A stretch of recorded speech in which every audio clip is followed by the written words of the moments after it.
Hello everyone, welcome to विज्ञान जगत।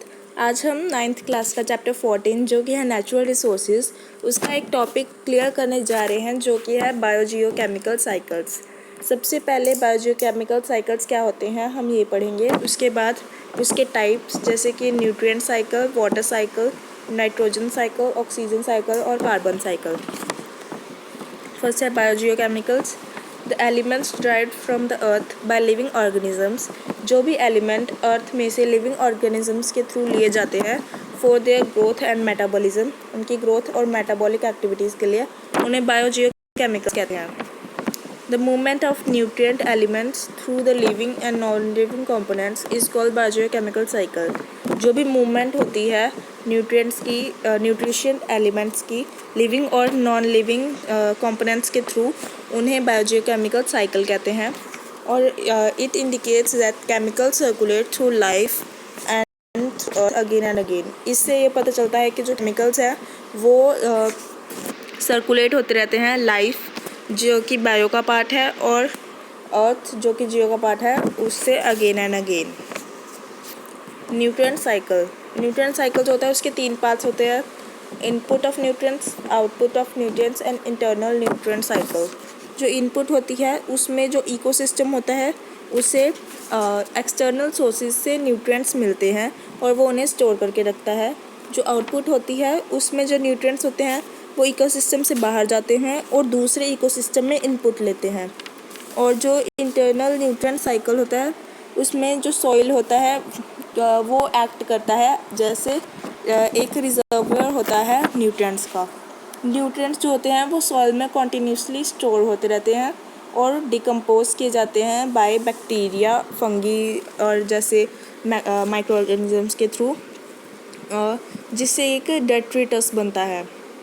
Detritus एक टाइप का जो होता है न्यूट्रिशियस कंपाउंड होता है या ऑर्गेनिक वेस्ट कह सकते हैं।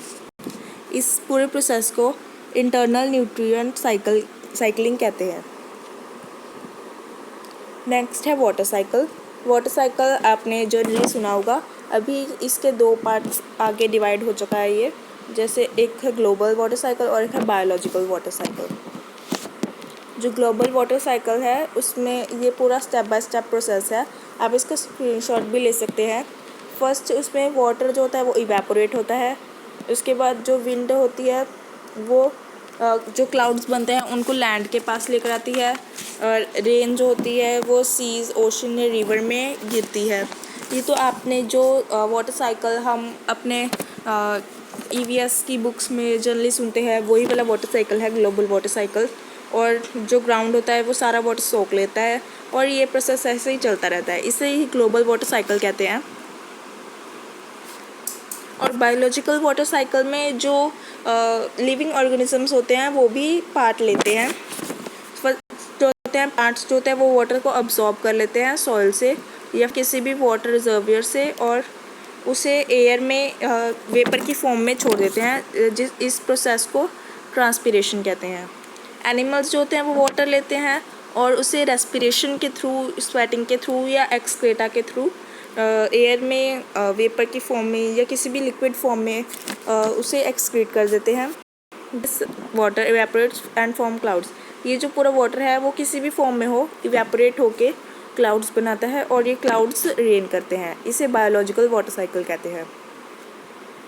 Nitrogen cycle. नाइट्रोजन साइकिल जो होता है वो एक बायोजियोकेमिकल प्रोसेस होता है जैसे हम जानते हैं, through which nitrogen is converted into many forms. इसके थ्रू जो नाइट्रोजन होता है वो अलग अलग फॉर्म्स में कन्वर्ट होता है, consecutively passing from atmosphere to soil to organisms and back in the atmosphere.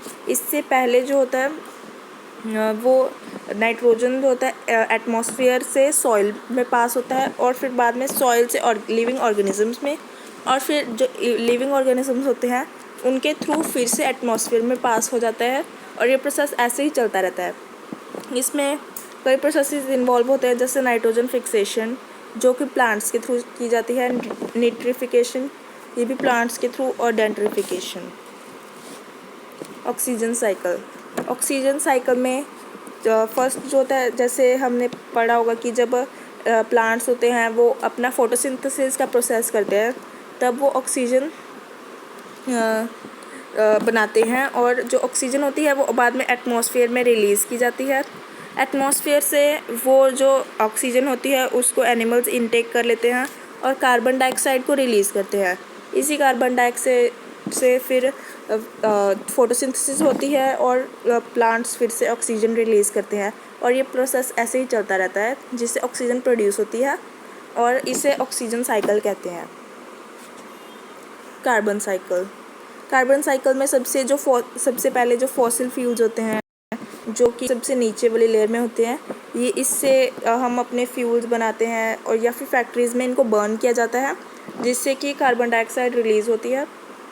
और जो एनिमल वेस्ट होते हैं या फिर जो एनिमल सांस लेते हैं वो भी कार्बन डाइऑक्साइड रिलीज़ करते हैं, और वो भी एयर के थ्रू चली जाती है एटमॉस्फेयर में। और जो प्लांट्स रेस्पायर करते हैं वो भी सारी एयर में चली जाती है, और फिर बाद में फोटोसिंथेसिस जब करनी होती है तो वो नीचे आती है जिसे हम प्लांट सोख लेते हैं, और फिर बाद में प्लांट रिलीज़ कर देते हैं और फिर से वो एयर में चली जाती है, फिर प्लांट सोख लेते हैं, और ऐसे ही प्रोसेस चलता रहता है जिसे कार्बन साइकिल कहते हैं। Thanks for watching.